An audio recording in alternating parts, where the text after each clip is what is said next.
Oh là là, ça va trop vite dans leur monde. Ça va trop vite. Non mais moi c'est simple, j'appelle à leur boycott. J'ai bien entendu là? Non.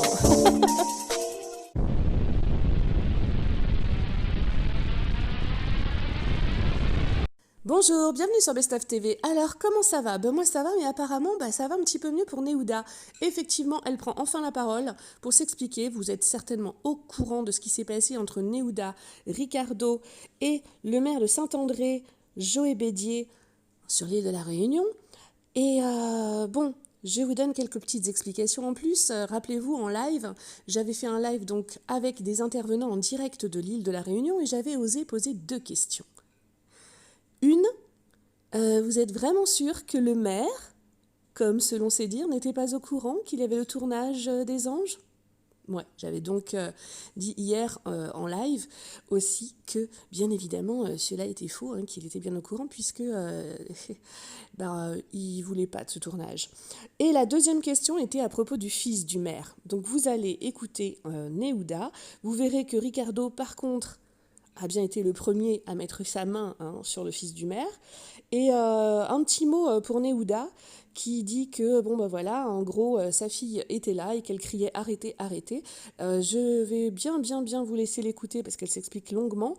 Mais moi, c'est un conseil, Neouda, quand il y a une embrouille et que tu n'es pas dedans, quand tu es avec ta petite, ben, tu la prends et tu la mets tout simplement pour la protéger à l'écart. Parce que vous allez voir que c'est bien Neouda qui est rentrée dans l'embrouille avec la fameuse nounou Johanna. N'oubliez pas de vous abonner si ce n'est pas déjà fait, car beaucoup regardent mes vidéos et oublient de le faire, d'activer la cloche sur toutes pour les notifications, pour avoir les informations soit avant les autres, soit pour en avoir plus, et vous savez qu'avec moi c'est toujours le cas, et de liker la vidéo, je vous en remercie. A bientôt sur Best of TV.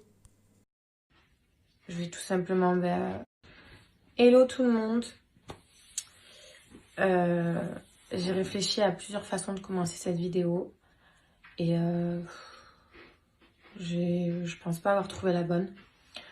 Donc, je vais tout simplement vous raconter mon histoire, notre histoire, les faits, comme ils se sont déroulés. Mais d'abord, je voudrais commencer par nier et contredire les rumeurs les plus folles que j'ai entendues parce que ça me bouffe en fait.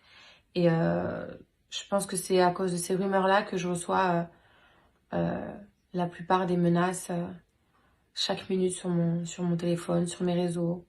Des menaces envers ma fille. Enfin, vous connaissez.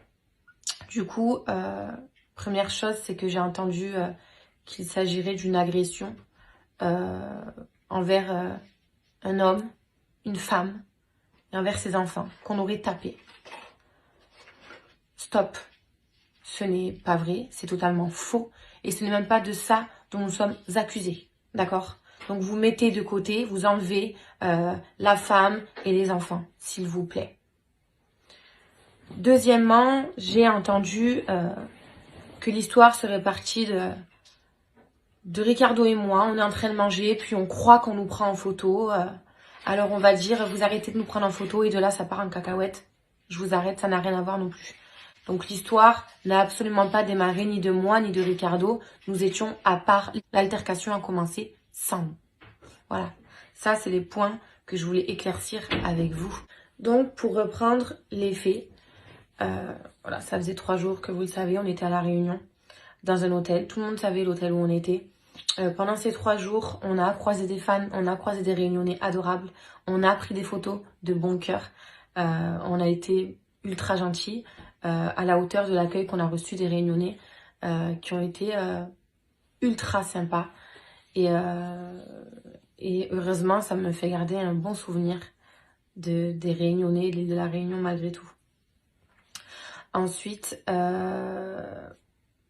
je voudrais aussi éclaircir un point. J'ai entendu Neouda et Ricardo sous coque, sous ci, sous ça. Comment vous dire? Ricardo ne se drogue pas. Ricardo fume des clopes. Voilà. Moi, ma famille sait, les gens qui m'ont connue savent que je ne bois pas d'alcool. Je ne fume plus de cigarettes depuis 1 an et demi. Je ne fume pas de joint. Je ne me drogue pas. Je ne fais rien. Je ne bois même pas d'alcool, même pour mon anniversaire. Tout le monde le sait. Tout le monde sait que Néouda, elle ne fume pas, elle ne boit pas. Par contre, j'ai vu que y a des personnes sur les plateaux télé qui se sont permis de dire certaines choses. Sachez que j'ai pris un avocat et que toutes ces diffamations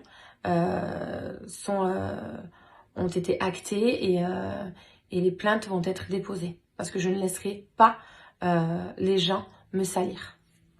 Ensuite, avant aussi de continuer l'histoire, je voulais vous expliquer pourquoi j'ai décidé de parler face à mon téléphone sans personne autour plutôt que d'aller sur un plateau ou d'aller dans les médias. C'est que, une fois de plus, les médias, les plateaux télé ne nous ont laissé aucune chance et n'ont absolument pas respecté la présomption d'innocence. Alors je me voyais mal aller sur un plateau et me sentir à l'aise face à ces mêmes personnes qui nous ont enfoncés dès le début et qui nous ont laissé aucune chance.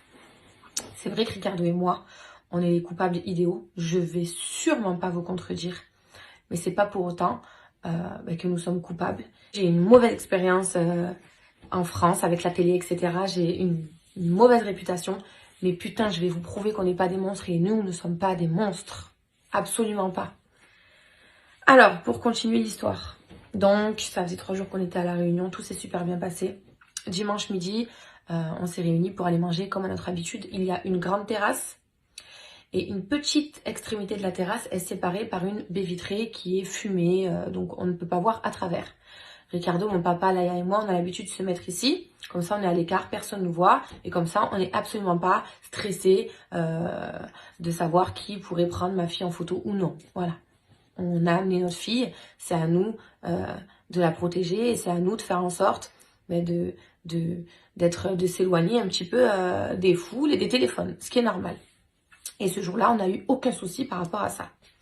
Johanna, la nounou, qui s'occupe uniquement des candidats des anges et qui ne s'occupe absolument pas de ma fille, ça a été dit, mais c'est absolument faux. C'est une personne qui travaille avec la production. Elle était en train de manger avec 3 candidats. À la fin de leur repas, je suppose, elle vient me voir et elle me dit, écoute, Néouda, Rika, moi je vais monter en haut, je vais raccompagner les garçons et ensuite je vais descendre vous voir. Donc on attend notre repas, on n'avait pas encore commencé à manger, on attend notre repas. Et puis là, je dirais un laps de temps de quelques minutes, j'entends, parce que je ne vois pas ce qui se passe dans l'autre partie de la terrasse, des applaudissements et 2 voix d'hommes en train de crier. Mon papa, ma fille et Ricardo ne bougent pas. Et moi, je décide juste de me lever, parce que je me dis quand même c'est bizarre, et d'aller voir. Et là, je vois Johanna, donc qui doit faire entre 1m60 et 1m65, ma petite Johanna, je l'aime trop en plus, qui se fait agresser d'une agressivité, au départ sans violence, mais agressivité quand même, qui se fait agresser et elle ne pouvait même pas répondre puisqu'elle ne pouvait tout simplement pas en placer une. Donc j'entendais mais de toute façon t'es moche, qu'est-ce que tu veux, qu'est-ce que tu viens me prendre la tête, tu crois que je suis qui, tu sais pas qui je suis ici, cassez-vous, on vous veut pas ici, nanana. On vous veut pas ici, nanana. Tu t'adresses pas juste à Johanna là. Là t'es en train de parler t'es en train de parler des anges en fait, tout simplement. Et moi ce qui me choque, c'est le fait qu'elle est assez petite, c'est une femme, et il y a 2 hommes qui sont en train de crier dessus, en train de la rabaisser, plus les applaudissements. Donc je me permets d'y aller et de me dire, mais stop, arrêtez de lui crier dessus, en fait ça va pas de crier comme ça sur une femme. C'est pas possible, on parle pas comme ça à une femme en fait.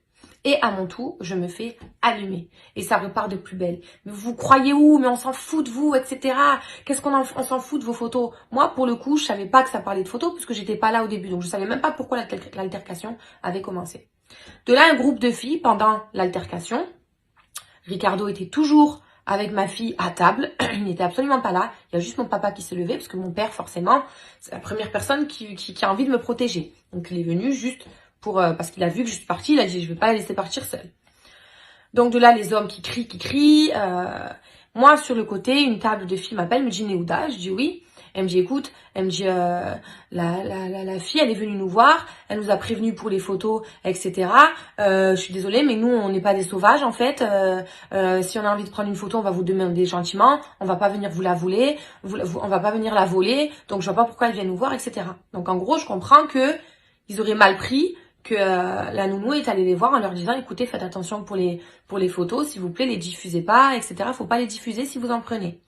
En gros, c'est une histoire qui est partie d'eux, ils ont mal pris que la nounou vienne leur dire, faites attention pour les photos, etc. Et de là, je leur explique, je leur dis, écoute, elle fait son travail, elle est venue vous voir, c'est pas personnel, elle fait son travail, donc elle est juste venue, voilà, un peu prévenir tout le monde qu'il fallait faire attention, c'est tout, sans aucune méchanceté. Et dans tous les cas, je ne pense pas que ça vaut en échange de se recevoir une agressivité pareille de la part de deux hommes, des t'es moche, des qu'est-ce que tu veux, bouge de là, tu te prends pour qui à venir me parler à moi. Du coup, moi, je réponds à ces filles-là, je leur dis, voilà, moi, vous comprenez, hors de question, que je l'entende se faire insulter et se faire rabaisser de moche, etc., sans rien dire. Et de là, le fils du maire m'entend dire, moi, vous comprenez, je peux pas laisser accepter qu'on la traite de moche. Mais comme c'est lui qui a dit, t'es moche, nanana, il me regarde et me dit, c'est moi qui ai dit qu'elle est moche. Qu'est-ce que tu vas faire? Qu'est-ce que tu vas faire? Toi, je dis qu'elle est moche, je continue à le dire. Tu vas faire quoi? Toi, tu permets d'ouvrir ta bouche? Entre autres, hein. Et de là, une dispute éclate donc encore plus entre lui et moi. Et je lui dis, mais c'est quoi ces manières de parler en fait? J'ai dit, on est des filles, je vois pas pourquoi elle est... Moi, je reviens sur le côté, on est deux filles, mais moi, ça me choque à quel point, genre, on peut être aussi agressif face à deux femmes, en fait. Et de là, en fait, il s'approche vers moi, et tout ce que je vous dis, c'est noté, c'est dans ma déposition que j'ai faite au commissariat de Saint-Denis. Et donc, du coup, et à ce moment-là, donc, le fils du maire s'approche vers moi, en fait, avec la main devant. C'est allé très, très vite. C'est-à-dire que dans ma déposition, j'ai expliqué, je vais pas mentir, je peux pas vous dire qu'il allait pour me frapper, je peux pas vous dire qu'il allait pour me gifler, pour m'étrangler, je ne sais pas. Maintenant, il est allé vers moi en criant et en ayant la main en avant. En ayant la main en avant. Ça, dans la loi, c'est une agression. Tout comme moi qui crie sur quelqu'un dans l'optique d'être méchant, c'est une agression aussi. Donc de là, Ricardo qui n'avait pas bougé jusqu'à présent, je vous l'assure, et les témoins le disent et peuvent vous le dire, et je reçois des centaines de milliers de messages et je vous les montrerai. Ricardo n'avait pas bougé jusqu'à ce moment-là où il voit le fils du maire s'approcher vers moi violemment et agressivement, et il vient pour le stopper. Il le repousse. Il y a une différence entre pousser et repousser. D'accord? Pousser, c'est violent. Repousser, c'est de la protection. Donc Ricardo le repousse. À partir de ce moment-là, ils se sont, le maire, le fils du maire, le gendre, la mère, se sont rués. Ils ont littéralement sauté sur Ricardo, c'est-à-dire qu'ils l'ont englouti. Je ne le voyais plus. De là, j'ai paniqué. J'ai hurlé. Ma fille était témoin. Elle a vu son père et elle criait « Arrêtez, arrêtez !» avec sa petite voix. Voilà. Ensuite, mon père, qui a 65 ans, est rentré dedans pour essayer de... Moi, j'avais envie, mais putain, c'était violent, en fait. Donc, j'avais envie de rentrer, mais je pouvais pas, j'arrivais pas, en fait. Mon père, lui, qui a 65 ans, il a essayé de sortir Ricardo. Il a fini par réussir avec de l'aide. Donc ensuite, certaines personnes me diront, oui, mais on voit ça, ça. Alors, dans les vidéos, à un moment donné, évidemment, vous apercevez Ricardo bouger. Il n'est pas resté comme ça, en fait. Il a tout fait pour se défendre face à 5 personnes. L'agression vient du fils du maire. Étonnamment, le fils du maire, on en a entendu parler que depuis hier. Nous, à la première heure où on a été entendu par la police, on a directement parlé du fils du maire. Et le pire pour nous dans tout ça, c'est ce qui s'est passé après. Donc, nous sommes allés au commissariat, il y avait la garde à vue. Puis pendant ce temps-là, il y avait une campagne de haine qui nous visait. Tout ça à l'initiative du maire, qui a raconté un tas de mensonges que tous les réunionnais, enfin, qu'une partie des réunionnais ont cru. Les réactions ont été assez violentes envers nous.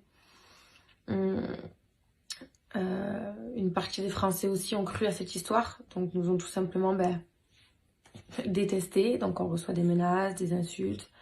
Alors que tout ça, ça vient d'un mensonge. Alors j'ai pas envie de m'apitoyer sur mon sort. J'ai pas envie de faire la victime, mais imaginez-vous 30 secondes. Imaginez-vous 30 petites secondes que nous sommes vraiment innocents. Mettez-vous à notre place et imaginez-vous comme c'est dur, encore une fois, porter la casquette du monstre. Voilà. Alors que les monstres, c'est pas nous. Ma fille a tout vu. Ma fille est victime. Enfin, tout ça, ça va être réglé. Ça va être réglé en justice. Mais tout ça, ça laisse des traces. Parce qu'encore une fois, on a mis du temps, Ricardo et moi, à se protéger. On a pris le recul qu'il fallait. Ça faisait 4 ans qu'on ne se montrait plus. Et là, c'est reparti. On est heureux dans les histoires sombres, etc. Alors qu'on n'a rien demandé. Et voilà, il était important pour moi de rétablir la vérité. J'aimerais que vous me croyiez. J'aimerais avoir votre soutien. Pour une fois, j'aimerais juste de la solidarité parce que je vous jure qu'on y est pour rien. Et ne croyez pas tout ce qui se dit. La vérité est en train de sortir. Et les personnes coupables seront condamnées. J'y crois et on fera tout pour. En tout cas, on est soutenus, on est aidés, on est accompagnés. Et on est ensemble, on se soutient.